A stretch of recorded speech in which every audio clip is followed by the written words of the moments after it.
The Kingsguard is a favorite topic on the channel. I think this makes video number 30. Looking back at all the sworn-in white cloaks over the 300 years that broke their sacred vow should be something fun to do.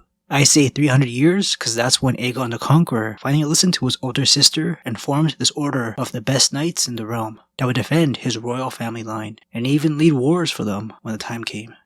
Jaime Lannister is the most infamous Oathbreaker. The Kingsguard swears a lifelong vow to the King of the Seven Kingdoms, forfeiting their life in order to defend the king. The king extends this protection to his immediate family, so the queen and their children always have a Kingsguard or two nearby at all times. While many young characters look up to these knights and aspire to fill one of these 7 slots, when sworn in, they're forbidden from ever having a wife or any children, even owning any land of their own, in order to keep them as focused as ever on the job. Things get messy when a Kingsguard's vow conflicts with their knighthood responsibilities to defend and protect the weak. Obeying every command from their king comes first, but what if the king's orders put the king in harm's way?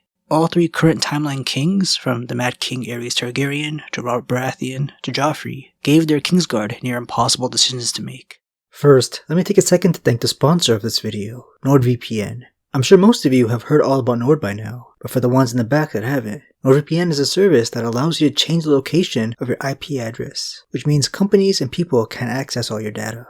Doing this protects your privacy, but you also notice a whole new catalog of shows and movies on Netflix when your IP address is in a new country. For those of you in some of the more conservative parts of the world, you probably know how vital VPNs are for you because of your government keeping you in blinders. Nord gives you a little taste of freedom, so you can browse on sites we take for granted without sacrificing speed. That's what got me hooked on Nord. I've tried a lot of lesser VPNs out there over the years. Nord is the fastest and easiest to connect to a preferred part of the world, out of the 5,200 plus servers across 59 countries to select and switch to on a whim. Stop companies like your own internet service providers snooping in on every step you take online, and give yourself an extra layer of protection in case you're wandering off on harmful sites or downloading files with malware. Get your phones and computers or other devices set up with Nord by going to nordvpn.com/whycreatevideos. We'll get you an extra 4 months free with a 2-year plan. There's a 30-day money-back guarantee just to flex how confident NordVPN is with their top-tier product.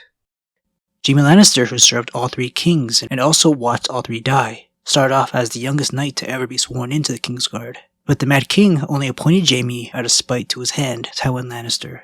The 2 former friends had this twisted type of deep hatred towards each other that just kept bubbling over the years, and the last straw was naming Jaime to the Kingsguard. This took away Tywin's preferred heir, since Tyrion, an embarrassment in his eyes, was his only other son. The 17-year-old Jaime ecstatically accepted in the middle of a tourney, not knowing the Mad King's first order was to not allow him to participate and make a name for himself. Jaime was forced to ride home to the Red Keep, in what should have been the best day of his life. Afterwards, his only use to the Mad King was a sort of hostage against Tywin, who quit his position as hand to the king in anger after losing his heir. Everything and everyone frightened the paranoid Aerys, especially Tywin, with all his gold and large army. In the end, after only serving him for a couple traumatic years, Jaime would be the one to put an end to the Mad King's horrible reign, killing him towards the end of Robert's rebellion. Jaime had every cause to do this since the Mad King intended on blowing up all of King's Landing with wildfire in his psychotic state. Jaime saved countless lives, but never told a soul. At worst, Ned Stark was one of the first to witness Jaime's act of kingslaying, who immediately judged him as an Oathbreaker, despite knowing how evil the Mad King was. Many, like Ned, view breaking an oath as an unforgivable offense regardless of the circumstances. So Jaime, forever remembered as the Kingslayer, gave up his dream as being the people's hero, since he'll never be seen as more than an Oathbreaker. He remained on Robert Baratheon's Kingsguard after the rebellion. This was a courtesy Robert gave Tywin after he helped secure the Iron Throne away from the Targaryens. Jaime, on his oath-breaking streak, continued sleeping with his twin sister, Robert's queen, Cersei Lannister, going as far as fathering all the king's children in a major act of treason, punishable by death. Jaime's on the start of a redemption arc after spending a little time with the Honorable Brienne, who reminds him of all the knights he looked up to as a 17-year-old knight. Kingsguard members like Arthur Dayne and Barristan Selmy, who he dreamed of being in the same company as. When Jaime is freed by Catelyn Stark during the war in the current story, he gives Brienne his Valyrian the Steel Sword, naming it Oathkeeper, something he'll never be called, but maybe he can help Brienne become. Jaime also berates his sad excuse of a Kingsguard that he is now in charge of as their new Lord Commander. The boy King Joffrey ordered Meryn Trant and some of the others to beat Sansa while she was still in court. Jaime views this as a failure in the position of a Kingsguard, since they were not protecting the king from his own demons. The Hound, who had a short stay as one of Joffrey's kingsguard after years of being his sworn shield, did a little oath-breaking himself, permanently abandoning his position in hilarious fashion. Fuck the kingsguard. Fuck the city. Fuck the king. Sandor Clegane is now wanted for treason after he deserted. These two are far from the only Oathbreakers though. Desertion and breaking celibacy seem to be the common forms. I'll start with the current Kingsguard and make my way backwards in time.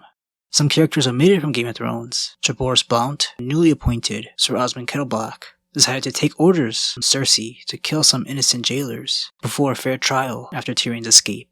But Osmond is now imprisoned under a different accused crime, sleeping with Cersei herself. He didn't do it, that was actually his brother that slept with Cersei, but for whatever crazy reason in Cersei's mind, she decided to admit that she's also sleeping with the Kingsguard member, Osmond, who has gotten very close to Cersei over the last couple books. Osmond has no interest in defending the king, or staying true to his vow, because he'll do whatever he feels gets him further in life, while also doing a little sleeping around himself.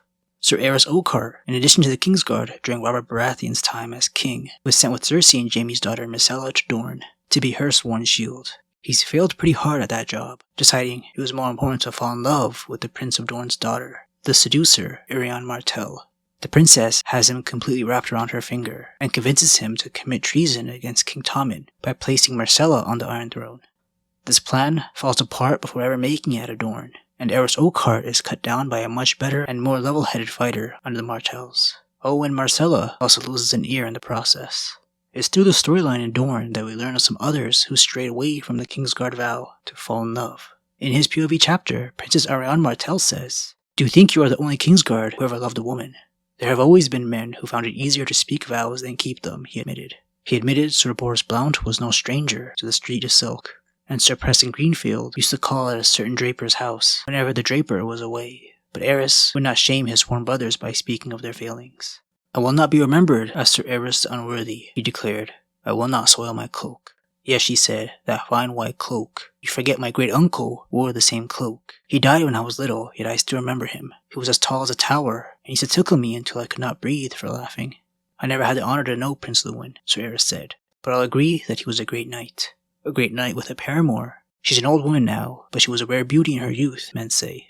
Prince Luwin, that tale Sir Aerys had not heard. It shocked him.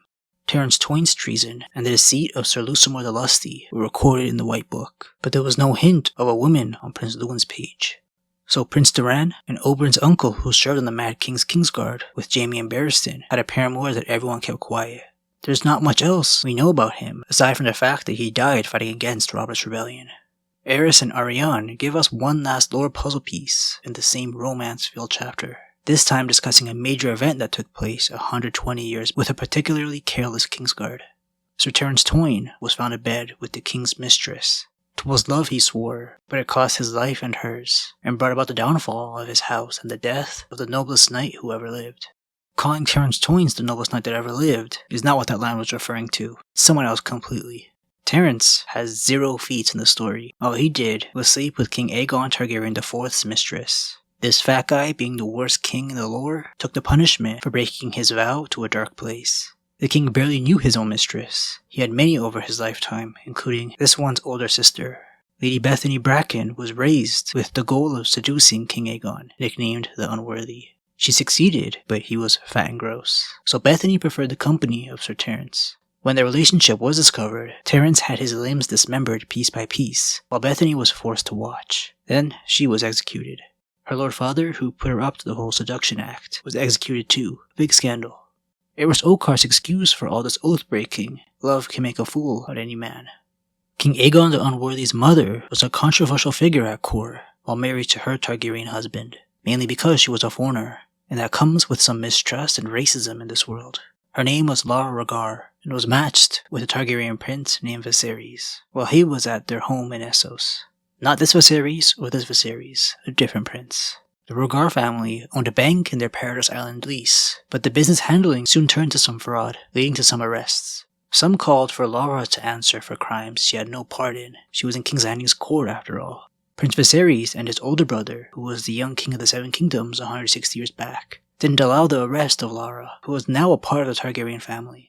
The most recent lore book, all about Targaryens, called Fire and Blood, added this juicy backstory called the Secret Siege that took place in the royal's castle. Instead of following the orders of the young King Aegon III, some decided to follow the orders of his recently resigned hand, Lord Peake. This little bit of lore is surprisingly detailed, so a little tricky to summarize with so many minor names involved. But the gist of the story is, there was some corruption and the classic nepotism going on with the hand's decision making.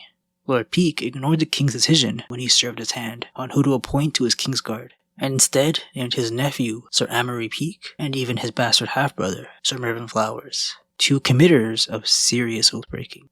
Lord Peake angrily left his position as Hand of the King just a year before the Secret Siege, when it became clear his only interest was elevating his own family. Few knew of the 18-day-long Secret Siege that took place within the Red Keep. The people of King's Landing didn't even know what was going on. But afterward, it became obvious Lord Peake was the man pulling the strings.